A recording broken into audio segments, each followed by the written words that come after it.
Good morning, Falcons. Today is Tuesday, March 3rd, 2026. I'm Lexi, and this is UB from the Falcon's Nest. In this week's edition of Health Minute, daylight savings time goes into effect Sunday. How does that affect your health, you may ask? According to WVPE, losing an hour of sleep overnight can disrupt more than just your morning routine. Sleep specialists say the sudden shift throws off the body's internal clock, making the spring transition especially challenging. A nurse practitioner with St. Joseph Health System Sleep Medicine in Mishawaka says the springtime change is harder for the body than the fall change.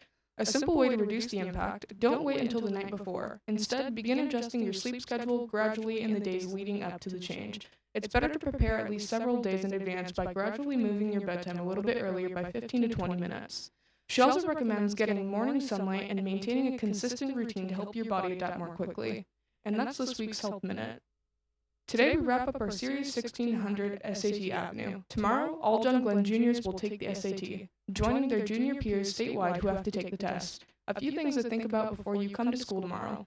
First, remember the SAT is just one test on one day. It's only a snapshot in time of your academic abilities. It's not the final exam. It's not going to be on your tombstone, and it won't be the only test you'll ever take or the only challenge you'll ever have. It is an opportunity to measure yourself against other students, not only in your class and state, but in the nation. Second, the SAT does make you work a little harder than what you may be accustomed to working, but it also makes you a little better student so that when other tests like it come at you in the future, whether or not you go to college, you can handle it. Finally, John Glenn students in recent years traditionally have a majority of students passing both the math and verbal sections of the test. Not every school can claim it. Teachers, counselors, and administrators can take pride in that. And you can too, simply by just doing the best you can. Nobody expects you to score 1600 on the SAT, but you should always expect to do the best you can, and that should be good enough for you. Good luck Wednesday. The annual John Glenn Paddle Auction is this Sunday from 3 to 7 p.m. Doors open at 2 p.m. See the flyers in the building for information on some of the items that will be available. Proceeds benefit the music department. This is Severe Weather Preparedness Month. A week from today, the statewide Tornado Joe will sound warnings sirens everywhere at 10 a.m. Public officials remind Hoosiers to take a few simple but important steps. Understand the warning signs of severe weather. Create or review a household emergency plan. Identify safe shelter locations ahead of time. Stay connected with reliable weather alerts and local updates. And out of weather with Ryan.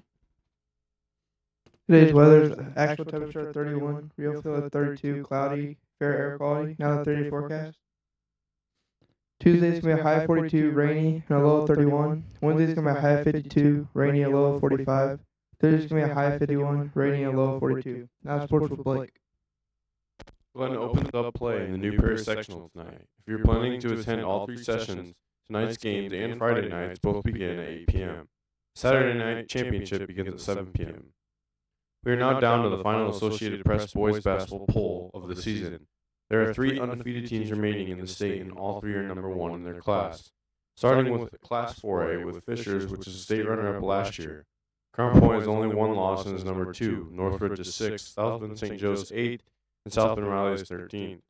It's been a stormy week in Glenn's Class 3A, but once beaten, Silver Creek remains number 1. Fairfield is 11th, and Northwood is 17th. In 2A, unbeaten Paoli is number 1, with Bremen, the only Indiana Northern State Conference team to be ranked at number 11. In 1A, undefeated Couch remains number 1, but Triton is up to number 4, while West Central is 8th and South Central is 12th. Tonight, the long road to the IHSAA State Championship in Indianapolis begins for John Glenn and New Prairie. South Bend Tribune reports today that Mishawaka Marion, the only team in the sectional field with a winning record, is the favorite.